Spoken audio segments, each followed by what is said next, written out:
Donc parfois, il déconseille la soudure. Supposons par exemple que j'ai une chute d'une poutrelle. Je veux souder une poutrelle. C'est pas bon. C'est pas bon. C'est pas bon. Si tu veux, quand on veut souder des extrémités, d'ailleurs, on les fait pas comme ça. Si tu veux que la soudure soit plus performante, il faut que tu fasses ça. Tu as une extrémité comme ça et tu as l'autre que tu amènes ici. Et là, tu fais ta soudure.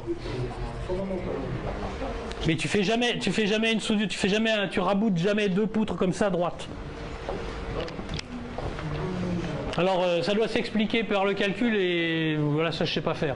Là c'est effectivement une habitude que j'ai. Non, ça diminue, c'est-à-dire que tu prends un risque complémentaire. Maintenant si ta soudure est bien faite, il n'y a aucune raison. Tu la fais pas comme ça pour ne pas la solliciter complètement en cisaillement. Donc si tu fais ça un berceau comme ça, tu vas mieux diffuser les efforts dans l'âme du profilé. Maintenant, rien ne t'empêcherait, si vraiment tu ne peux pas faire autrement, de te dire je peux très bien les souder comme ça, remettre deux flancs de chaque côté et une barre horizontale. C'est-à-dire en fait refaire une liaison au-delà de l'endroit de la soudure. Non, souder, non, je parle souder. Si par exemple il te manque, si tu enlèves le petit bout ici, tu n'as pas de quoi faire la longueur.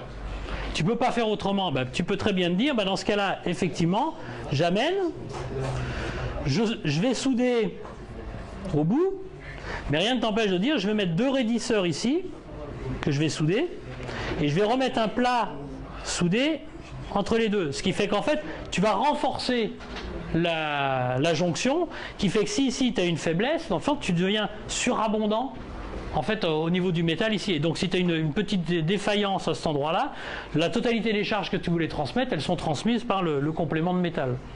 Tu en as même qui te diront, dans ce cas-là, tu peux même faire autre chose. Si tu peux, tu fais pas ça, mais tu ressoudes un plat au-dessus et en dessous. Tu vois, sur les deux semelles, tu vas ressouder deux plats. Donc tu assures toujours la transmission de l'effort. Les solutions, il y en a énormément. Alors ça, c'est la dernière invention qui était sortie en 2007. Donc en fait, c'est non plus de faire des trous ronds, mais c'est de faire des systèmes avec une sinusoïde. Alors l'intérêt, pourquoi? C'est qu'à l'origine, en fait, c'était des hexagones. On faisait, je crois que j'en parlerai la prochaine fois, mais au lieu de faire des trous ronds, on découpait avec un oxydrique et on travaillait comme ça. Et donc ça permettait de décaler et d'avoir des trous en hexagone. Mais le problème de l'hexagone, c'est qu'il y a un angle, et cet angle-là, il était sollicité au déchirement. Donc c'était pas bien, donc on est passé au rond, qui lui diffuse mieux les efforts tout autour de lui. Mais l'inconvénient, c'est qu'il faut deux chalumeaux oxydriques. Alors que quand on faisait les découpes à 120 degrés à chaque fois, dans ce cas-là, on n'avait besoin que d'un seul chalumeau. Donc en passant au rond, on a doublé l'énergie nécessaire. Et en revenant avec cette forme-là, on est revenu à un principe d'un seul oxydrique, et avec un avantage, c'est qu'avec ces trous-là, ils arrivent à faire passer des caissons de 600 par 400 dans les grandes poutres de bâtiments de bureaux, et les gaines de ventilation. Donc en fait, on a encore optimisé le système. Et comme les angles ici sont tangentiels, les efforts passent beaucoup mieux. Et même par rapport au calcul, et aujourd'hui ils ne savent pas encore l'expliquer, mais je pense qu'ils vont y arriver très rapidement. Quand on fait les calculs, ils arrivent à une certaine valeur de résistance ou de flexion, et quand ils les font dans le réel, ils arrivent à avoir 5% de performance complémentaire. Et ces 5% de différence, qui est en bonus, aujourd'hui encore dans les calculs, ils n'arrivent pas à trouver la définition exacte. Comme quoi on peut encore même apprendre des choses dans une simple poutre sur deux appuis. Bon, voici des liaisons. J'ai fait exprès de prendre des vieilles images de vieux manuels de construction métallique, donc c'est des choses qu'on ne voit pas, mais au moins on est dans le cœur du problème. Aujourd'hui, dans l'architecture métallique, des fois, il y a des choses qui sont plus sophistiquées, plus jolies. Mais là, on est dans du pur et du brut. Alors ici, on a un poteau et on va mettre une poutre. Alors là, qu'est-ce qu'il dit? Le gars, il dit, c'est ça, je mets une petite cornière, ce qui me permet de poser ma poutre. C'est pratique, c'est bien. Et puis après, je mets deux cornières latérales et puis je vais venir boulonner ici. Donc c'est bien, on a le repos, on a même un boulon dessous d'ailleurs, il met un boulon là, et puis les deux cornières. Donc vous voyez bien comment ça fonctionne. Donc si je vous demande ça, est-ce que c'est une articulation ou un encastrement? Articulation. Je ne sollicite pas la partie arrière du poteau. Ici, rien ne va m'empêcher d'avoir un minimum de flexion à cet endroit-là. Même avec ce cornière. C'est de la souplesse. Alors, c'est une cornière. Si j'avais mis le principe d'un gousset, c'est-à-dire un truc, toi, dessous. Mais là, cette petite cornière, elle a sa souplesse. Hein. Donc, quand tu vois même le dimensionnement de ça par rapport à la poutre, tu peux imaginer que effectivement, ça bougera un peu. Donc, si ça bouge un peu, c'est fini. Articulation. Ici, voilà un deuxième système où le gars, il arrive. Alors ça, j'aime pas. D'ailleurs, je n'en ai jamais vu dans la... Enfin, ce principe-là exactement. Si, j'en ai vu un. Je dis les bêtises. Donc en fait, on arrive ici et on a un plat qui a été soudé au bout de la poutre et on va venir reposer sur cette plaque qui a été soudée sur le poteau et puis on va passer deux boulons. Articulés, il n'y a pas de doute possible. Ici, qu'est-ce qu'on a? On a la poutre qui arrive et on va mettre deux voiles de chaque côté là pour prendre entre le voile qui est soudé ici et celui-là. Articulé. De toute façon, dès que vous vous rendez compte que la semelle inférieure, celle qui travaille en traction, ne vient pas chercher ou transmettre l'effort de l'autre côté, c'est que de toute façon, il y a peu de chances que vous puissiez avoir un encastrement à cet endroit-là. Il faut forcément la continuité des matières. Les membrures horizontales, enfin les deux semelles. Les deux semelles ici, c'est le plus important d'ailleurs. Hein. Les deux semelles, c'est le plus important en continuité sur le poteau et voire en continuité sur la poutre qui suit. Ah, là, on commence à voir qu'on a voulu faire de l'encastrement. Alors là-bas, on en a rajouté en veux-tu, en voilà. Donc on voit bien là, les semelles filent de chaque côté. Il n'y a pas de problème. On a cherché vraiment à avoir des encastrements. Ici, c'est également un encastrement à condition d'avoir vraiment la continuité de chaque côté. C'est-à-dire qu'il faut que ici, donc on voit, on est soudé. Non, on est boulonné? Non, il est boulonné. Il est boulonné, donc ça veut dire qu'il faut qu'on soit bien serré. Donc en fait, entre là et là, on est solidaire. Donc il faut pas qu'il y ait de jeu. Parce que si je mets un jeu, c'est fini, j'ai plus d'encastrement. Et donc il faut que la liaison soit permanente. On utilise l'âme du profilé pour faire le transfert des charges, mais on est dans une continuité de matière. Celui-là, pour moi... Non, pas sûr, parce que si je suis beaucoup plus chargé ici que là, je vois pas pourquoi mon âme ici, elle pourrait pas fléchir. Donc, faut qu'on me prouve que là, qu'on a réussi à faire un encastrement. Moi, je suis pas... Faut qu'on me le prouve, là. Donc moi, si on me montre ça, je mets articulation jusqu'à preuve du contraire. Donc, voici donc les encastrements sur les liaisons. Donc les liaisons, donc on les voit bien soudées. On voit ici donc un travail d'ailleurs sur l'amincissement du poteau. Généralement en construction métallique, quand on fait du multi-étagé, on fait des poteaux de 2 étages. Après, en béton, je ne sais plus, on peut changer à chaque étage, non? Chaque étage, on change. En métal, ça ne vaut pas le coup. Comme on amène un élément, 2 étages, ça fait 7 mètres.